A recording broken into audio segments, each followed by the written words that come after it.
제가 주중에 다녀온 기도원에는 철로역정 영성훈련 코스가 있습니다. 우리 성도님들도 몇 분 저와 함께 다녀오신 분들이 있는데요. 전국 교회에 다 유명한 그런 영성훈련 코스가 되어서 이번 주에도 보니까 많은 교회 성도님들이 오셔서 그곳에서 훈련받는 모습을 보았습니다. 제가 그곳에 간 때는 늘 생각하는 것이 언젠가는 한번 저도 철로역정 이것을 가지고 설교해 보아야 되겠다 이런 생각을 합니다. 왜냐하면 마가복음 13장에서 주님께서 말씀하시죠. 마지막 날이 가까이 오면 이런 일 저런 일이 일어날 것이다. 특별히 오늘 우리가 목격하고 있는 전쟁의 일, 또 기상변화로 인한 기후변화로 인한 엄청난 큰 환란의 일, 이런 것들이 세상 마지막 때가 다가오면 나타난다고 말씀하시거든요. 그러니까 오늘 이런 모습들을 볼 때 주님 오실 날이 가까이 왔구나, 이런 생각이 들어서 철로역정에 나오는 주인공처럼 크리스천인데요, 우리가 매일같이 하나님 나라를 향하여 가는 그런 믿음의 사람으로 살아가야 되지 않나, 그런 마음으로 철로역정을 언젠가는 설교해야 되겠다, 그런 생각을 가지고 있습니다. 그런 생각을 가지고 있어서인지는 몰라도 이번 기도원에 있는 작은 서점이 있는데요, 가보니까 이동원 목사님이 쓰신 철로역정과 하나님의 나라라는 책이 있더라고요. 구입해서 몇 페이지 읽었는데 제가 생각하고 있는 것과 똑같은 말씀을 적어 놓으셨더라고요. 철로역정이 우리들에게 근본적으로 교훈하는 것, 존 번연 목사님이 그것을 쓰셨는데 우리에게 정말 깨닫도록 하시는 것이, 우리는 이 세상에 비록 발을 붙이고 살지만 영원한 하나님 나라에 대한 소망을 가지고 매일매일 하나님 나라를 준비하며 살아가야 된다, 그것을 교훈한다는 거죠. 제가 그것을 읽었을 때에 오늘 설교로 준비한 메시지가 머리에 불현듯 떠올랐습니다.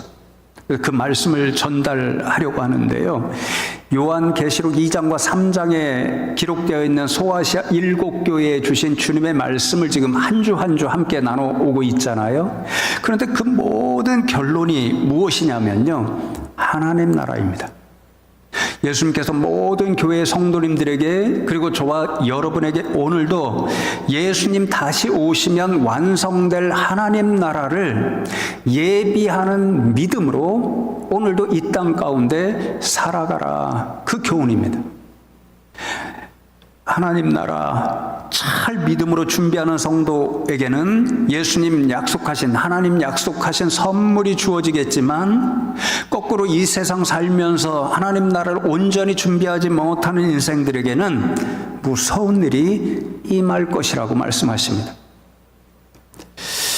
오늘 마지막으로 나누는 라우디게아 교회에게 주시는 예수님의 교훈도 똑같습니다. 하나님 나라를 잘 준비하면서 오늘 지금 너희에게 주신 하나님의 시간, 기회를 잘 활용해라, 그 교훈입니다. 21절이 바로 그런 결론적인 말씀과도 같은데요, 이기는 그에게는 내가 내 보좌에 함께 앉게 하여 주기를, 내가 이기고 아버지 보좌에 함께 앉은 것과 같이 하리라, 그렇게 말씀하잖아요. 요한계시록에 이긴다라는 말씀이 상당히 많이 나옵니다. 똑같은 의미입니다. 요한계시록의 말씀은 로마로부터 너무도 심각한 박해를 받던 교회의 상황, 너무도 고통 가운데 살아가던 성도들의 상황을 생각하면서 주신, 그래서 비밀의 언어가 많이 기록된 말씀입니다. 그 박해 앞에서 불행하게도 많은 성도님들이 예수님을 부인하는가 하면 배교하여 교회를 떠나기도 했습니다. 그러니까 이기는 분들은 어떤 분들이냐면요, 그런 박해 가운데서도 끝까지 믿음을 지키는 분들을 뜻합니다. 그렇게 끝까지 믿음을 지키고 이기는 분들은 예수님께서 약속을 주시지요. 예수님과 더불어 보좌에 함께 앉게 해주시겠다. 예수님처럼 하나님의 자녀, 하나님 나라의 상속자로서 보좌에 앉는다는 것은 왕이 되고 여왕이 된다는 것이잖아요. 예수님과 더불어 여러분 모두가 믿음을 끝까지 지켜서 이기는 성도가 왕과 여왕이 되어서 영원토록 다스리는 권세를 주시겠다, 그렇게 약속하십니다. 그러므로 하나님 나라를 준비하면서 이 세상에서 살아가는 교회 공동체, 성도 여러분이 끝까지 준비하고 있어야 될 것이 무엇인가요? 이기는 일입니다. 믿음을 지켜내는 일, 그거 하나밖에 없습니다. 그래서 여러분 먼저 묻겠습니다. 성도 여러분은 지금 이기는 분들로 살아가고 계신지요? 예수님께서 말씀하시는 대로 매일매일 하나님 주신 삶의 자리 가운데서 하나님 나라를 준비하는, 하나님 나라에 합당한 믿음 생활을 하고 계신지요? 라오디게아 교회의 불행이 바로 여기에 있었습니다. 말씀을 준비하는데요, 라오디게아 교인들이 참 안타깝다, 이런 생각이 많이 들었습니다. 왜냐하면 이 교회 성도님들은요, 나름 자신들이 하나님 나라를 잘 준비하는 믿음 생활을 하고 있다 생각하고 있었는데 예수님 보시기에는 전혀 그렇지 않다는 것입니다. 그러니까 라오디게아 교인들이요, 스스로 착각하고 있었던 겁니다. 어떤 문제 때문에 예수님께서는 라오디게아 교인들은 스스로 잘 하나님 나라를 준비하고 있다고 생각하는데 전혀 아니다라고 말씀하시냐면요, 우리가 너무도 잘 아는 오늘 본문 말씀이잖아요. 15절과 16절 제가 다시 한번 읽어드립니다. 내가 내 행위를 아노니 내가 차지도 아니하고 뜨겁지도 아니하도다. 내가 차든지 뜨겁든지 하기를 원하노라. 내가 이같이 미지근하여 뜨겁지도 아니하고 차지도 아니하니 내 입에서 너를 토하여 버리리라. 그렇게 말씀하잖아요. 라오디게아 교인들의 믿음의 현주소, 영적인 상태는 미지근해서 차지도 않고 뜨겁지도 않았습니다. 이 말들이 물을 생각하면서 은유로 기록한 말씀인데요, 이 라오디게아 지역은 좀 이따 말씀드리겠지만 매우 부자였습니다. 그런데 딱 한 가지 없는 게 있었습니다. 부족한 게 물이었습니다. 물을 사용해야 되잖아요. 그래서 북쪽으로 약 11km 떨어진 지점에 히에라볼리라고 하는 곳이 있는데 뜨거운 온천수가 나왔습니다. 그곳으로부터 수로를 내어서 뜨거운 물을 받았었고, 그리고 동쪽으로 약 16km 떨어진 곳에는 골로새서도 있잖아요. 골로새라는 지역이 있었는데 그곳에서는 시원한 샘물이 나와서 냉수로 시원하게 마실 수 있었습니다. 그 물도 수로를 연결해서, 부자니까 수로를 연결했겠죠. 받아 사용했습니다. 그런데 안타까운 것은 북쪽에 온천수를 11km 끌어오니까 오는 길에 미지근해집니다. 또 동쪽에서 시원한 물을 받아오는데 뜨거운 지역이잖아요. 그러니까 역시 미지근해집니다. 그러니까 예를 들어 뜨거운 온천수로 목욕을 하고 싶은데 미지근하니까 어정쩡하고 애매합니다. 시원한 냉수를 마시고 싶은데 뜨거운 사막 지역이니까 뜨거운 지역이니까 시원한 물을 마시고 싶은데 미지근하니까 마시기에 또 애매하고 어정쩡한 거죠. 예수님께서 보실 때의 라오디게아 성도님들의 믿음의 현주소가 그랬습니다. 어정쩡한 거죠. 애매한 거죠. 우리가 늘 하는 말이 있잖아요. 한 발은 세상에, 한 발은 교회에. 이런 상태였습니다. 교회에 온전히 들어오고자 하니까, 믿음의 세계에 온전히 들어오고자 하니까 세상에서 주는 즐거움이 아쉽습니다.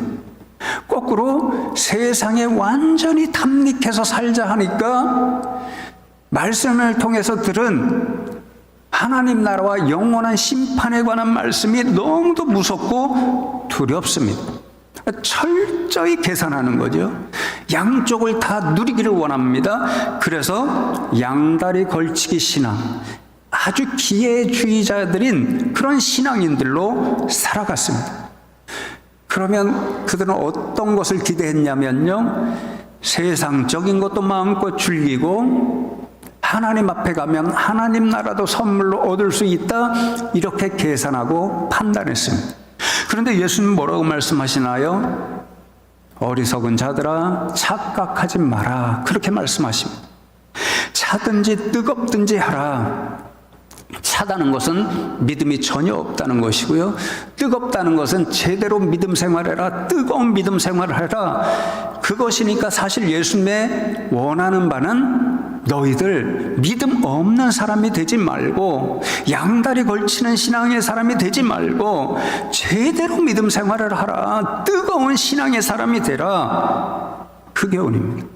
그렇지 않으면 내 입에서 너를 토하여 버리리라.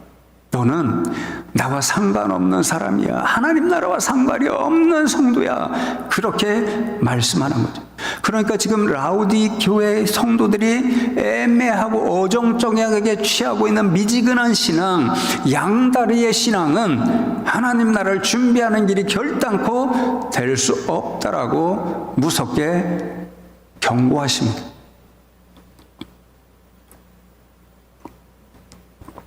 제가 말씀을 준비하면서 상당히 적합한 그런 예화를 하나 우연히 읽었는데요.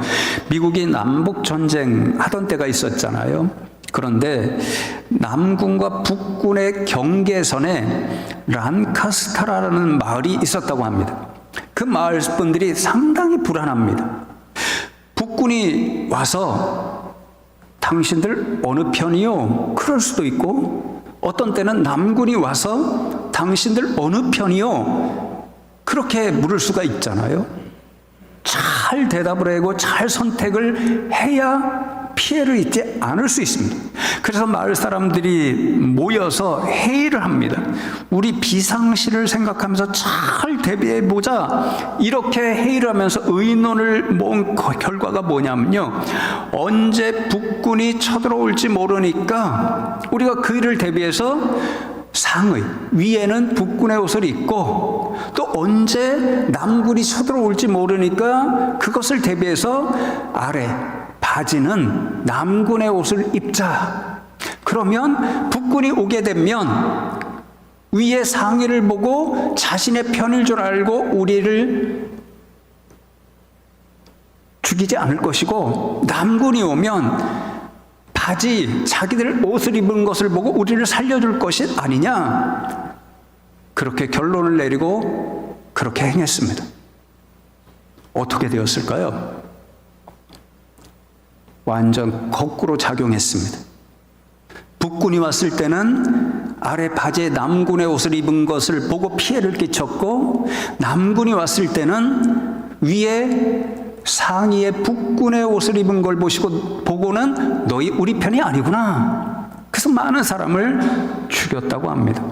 어정쩡한 생각 때문에 이쪽으로부터도 저쪽으로부터도 엄청난 피해를 입은 거죠.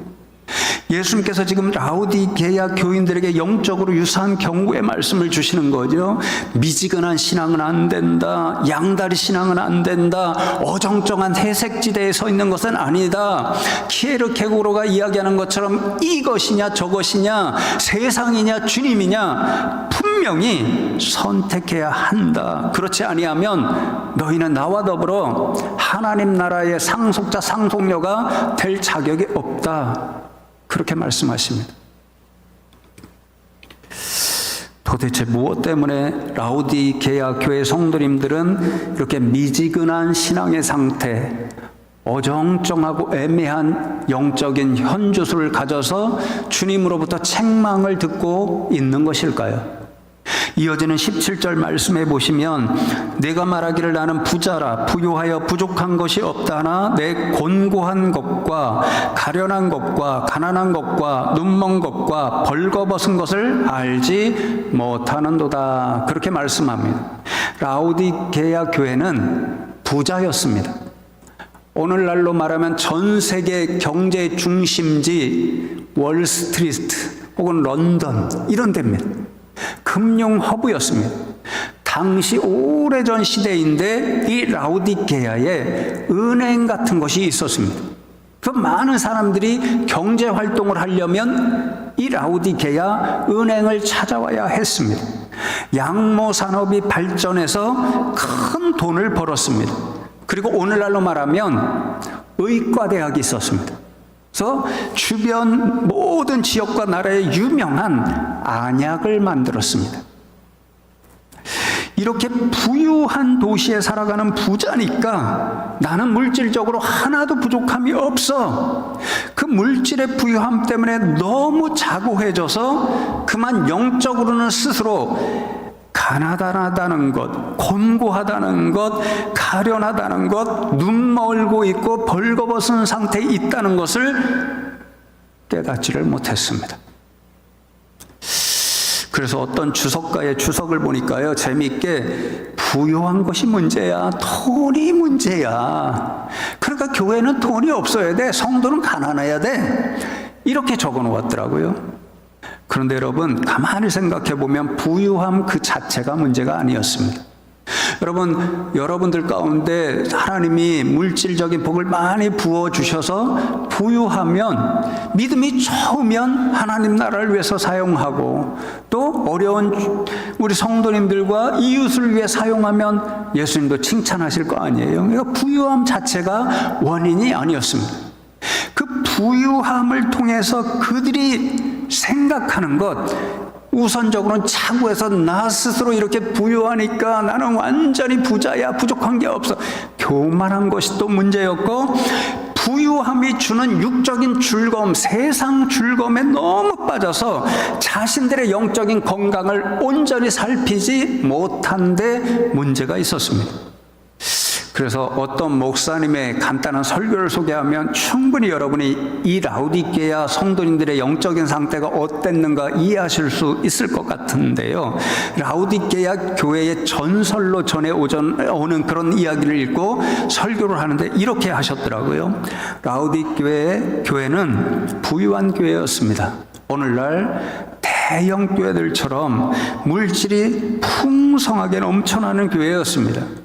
호화로운 장식을 한 예배당, 너무 화려한 예배당을 가진 교회였습니다. 교인들은 항상 그 화려한 예배당에서 즐거운 마음으로 예배를 드렸습니다.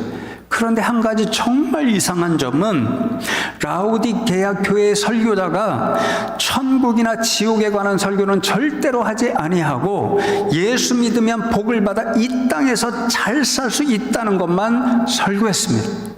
그러니까 라오디게아 교인들은 자신들이 예수님이 주시는 복을 풍성하게 누림으로 부자가 되어서 교회에 모이기만 하면 돈 자랑하고 성공한 자식 자랑하고 가지고 있는 보석의 양을 자랑하고, 오늘날로 말하면 많이 가지고 있는 주식을 자랑했습니다. 그런데 가장 심각한 문제는 20절에 보면 예수님께서 라오디게아 교회 성도님들의 문 밖에 서서 문을 두드리고 계신다고 말씀하잖아요. 그렇게 교회 문을 간절히 두드리고 계시는데 그 예수님이 남루한 옷을 입고 계시고 냄새가 난다고 해서 예수님인 사실을 모르고 문을 열어주지 않는 데 있었습니다. 여러분, 라오디게아 교인들의 영적인 상태가 이해되시나요? 부유함으로 교만하고 부유함이 주는 세상 즐거움, 세상 자랑에 매몰되어 점점 살아가다 보니까 문 밖에서 문을 두드리고 계시는 분이 예수님이라는 사실을 영적인 눈이 점점 멀어가고 있으니까 깨닫지 못하고 있습니다. 그래서 예수님이 너를 내 입에서 토하여 버릴 거야. 무섭게 경고하시는 거죠. 깨달으라고.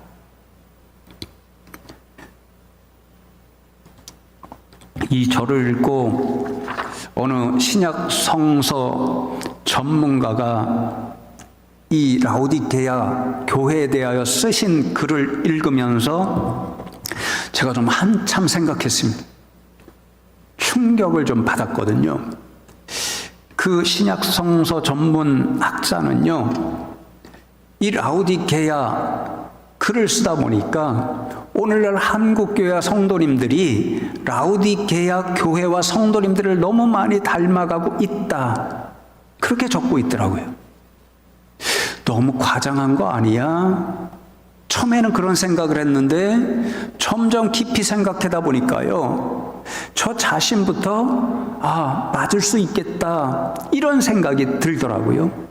여러분 스스로 돌아보시면 좋겠습니다. 오늘 세상의 키워드 가운데 하나, 그래서 라오디게아 교인들처럼 아마도 열심히 즐기고 있는, 그리고 교회에도 큰 영향을 미치고 있는 키워드 하나가 제 생각에는 웰빙입니다. 또 직장에서는 워라벨, 이런 말을 많이 사용하죠. 한마디로 건강하고 행복하게 잘 사는 일, 이것이 관심이 많습니다. 그래서 그 일을 위해 많은 신경을 쓰지요. 좋은 음식을 찾아 먹으려 하고요, 좋다는 영양제도 많이 잡수시고요, 전국 곳곳으로, 세계 곳곳으로 여행도 많이 가시고요, 캠핑과 레저 문화가 점점 더 많이 즐기는 시대입니다.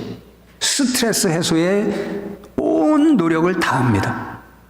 저는 이런 일들이 개인적으로 필요하다고 동의하는 목사 가운데 하나입니다. 육신적인 건강을 잘 다스리는 것도 육신의 생명을 주신 하나님을 생각할 때 신앙의 일이라고 저는 확신합니다. 그런데 오늘날 사람들이 추구하는 웰빙에는 뭔가 중요한 한 가지가 빠진 것 같습니다. 웰빙을 이야기하는 분들의 목소리에 귀를 기울여 보아도 영혼의 웰빙, 영혼의 건강을 이야기하는 웰빙의 목소리는 듣기 어렵습니다. 제 생각으로는 영혼의 웰빙이 모든 웰빙의 정말 기초가 되는데, 그런 것에 관심이 점점 없어지는 시대 가운데 살아가고 교회와 성도님들도 점점 그런 것이 아닌가, 그런 생각을 하게 되는 거죠. 스스로 체크해 보시면 좋겠는데요. 성경 말씀을 보면 하나님께서 우리 영혼의 웰빙을 위해서 여러 가지 말씀들을 주시고 명령도 하십니다. 기초가 예배 생활이죠. 주일 성수죠. 주일 성수는 이 날은 하나님의 날임을 기억하고 하나님 앞에 나와서 경배와 찬양함을 통해서 영혼의 건강을 유지해 줍니다. 그런데 저도 몇 차례 말씀드렸잖아요. 코로나 이후로 아직 온전히 회복되지 않고 있는 것 중에 하나가 주일 성수입니다. 매주 제가 보면 우리 교회 성도님들도 다 어디선가 예배 드리라 그렇게 믿고 있는데요, 이 자리에 나오시는 분들의 인원이 굉장히 변화가 많습니다. 그만큼 주일 성수의 개념이 우리의 생각으로부터 약해지고 있다는 거죠. 기도 생활은 어떤가요? 기도는 하나님과 영적인 깊은 대화를 통해서 우리의 영혼의 웰빙에 굉장히 도움되는 일입니다. 그런데 제가 걱정이 있습니다. 새벽 기도 시간을 볼 때마다 이 자리를 지키는 분들이 다 사라지면 우리 교회에 새벽 기도가 남을 수 있을까? 전 세계를 깜짝 놀래킨 그런 기도의 운동인데 우리나라 교회들에서 이 아름다운 전통이 사라지는 것은 아닐까? 그런 걱정이 됩니다. 말씀 생활은 어떠한가요? 우리가 육신을 위해서 매일같이 양식을 먹습니다. 우린 너무도 잘 압니다. 말씀이 우리 영혼을 위한 양식입니다. 영혼의 웰빙에 꼭 필요한 일입니다. 그런데 제가 큐티 교육을 하고 세미나를 해도 정말 속으로 너무 안타까운 것은요, 우리 성도님들이 일주일 살아가는 것이 힘드시고 정신이 없다 보니까 일주일에 한 절 말씀도 제대로 읽기가 어렵다는 거죠. 영혼의 양식을 일주일 내내 한 절도 먹지 못하고 있다는 거죠. 봉사생활은 어떤가요? 예수님요 세상에 한 가지 일을 위해 오셨습니다. 제자들의 발을 씻겨주시고 십자가에 달리시기까지 우리를 섬기러 오셨습니다. 그러니 봉사하는 일은요, 예수님을 닮는 일입니다. 영적인 생활의 가장 근본 일이 이미타치오 크리스티, 예수님을 본받는 일입니다. 그러니까 봉사생활은 영성이 풍요로워지는 일, 영혼의 건강, 웰빙에 도움이 되는 일입니다. 그런데 오늘 교회마다 보면요, 봉사의 손길이 너무 부족합니다. 식당 못 열어서 안타까워하는 사람들이, 교회들이 얼마나 많은지 모릅니다. 우리 교회 얼마나 감사한지 몰라요. 왜 그럴까요? 세상에 3D 업종이 있죠. 목사님들이 만나서 이야기할 때 뭐라고 이야기하면요, 오늘 교회에서 손과 발로 하는 봉사가 마치 세상 사람들이 생각하는 것처럼 3D의 하나로 생각한다는 거죠.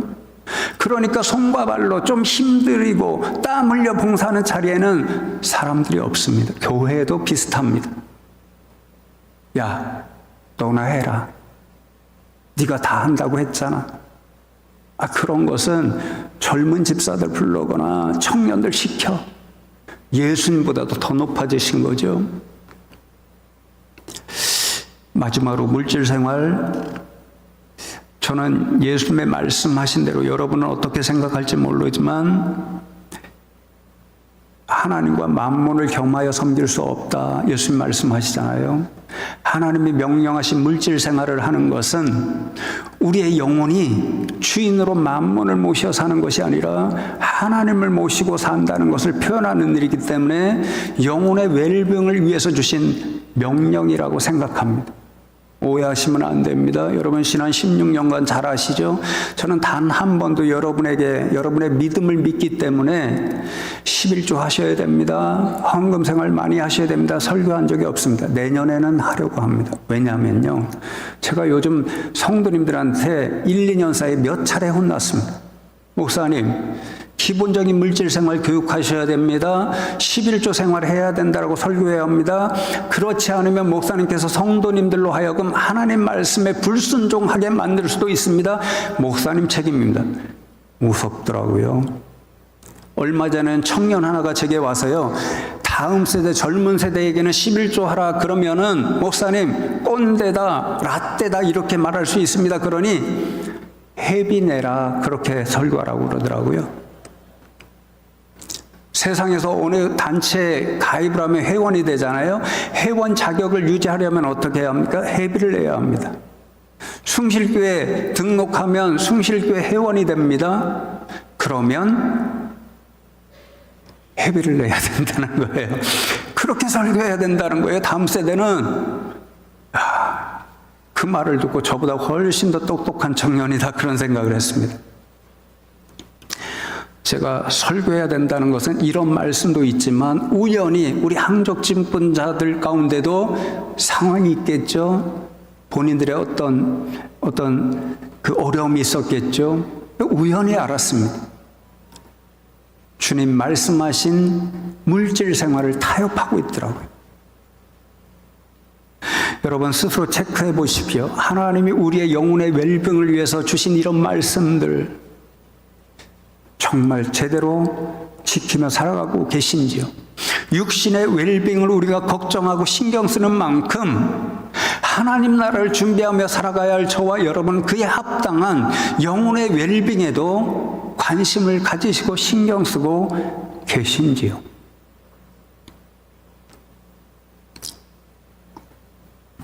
말씀을 맺습니다.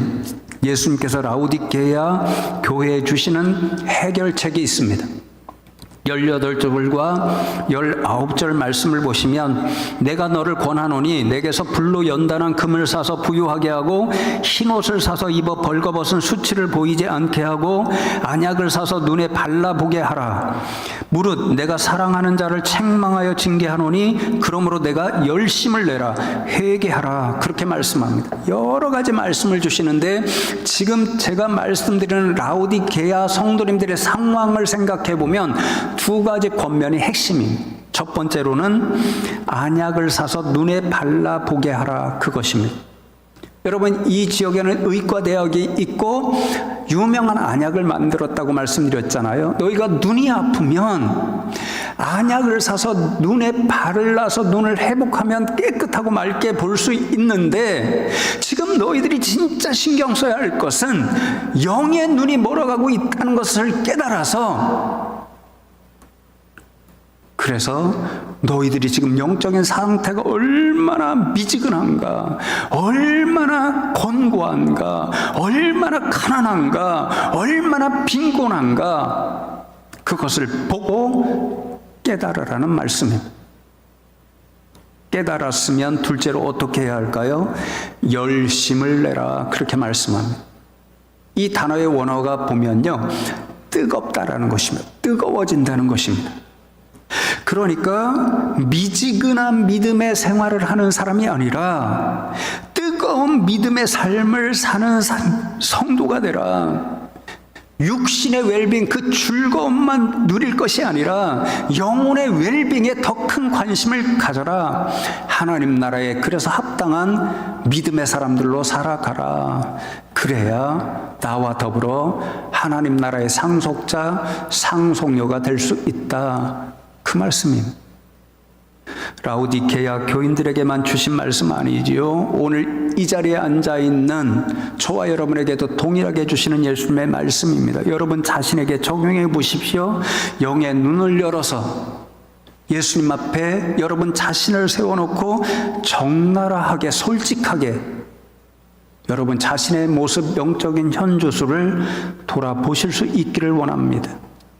부족한 것, 나약한 것이 발견된다고 한다면 예수님 말씀처럼 회개하고 열심, 뜨거운 믿음의 사람이 되기를 원합니다. 영혼의 웰빙에 더 큰 관심을 가지시기를 바랍니다. 그래서 오늘도 하나님 나라에 합당한 믿음을 준비함으로 예수님 오셨을 때에 예수님과 더불어 보좌에 앉아서 왕과 여왕으로 영원토록 살아가는 권세를 누리시는 여러분들 다 되시기를 주님의 이름으로 축복합니다.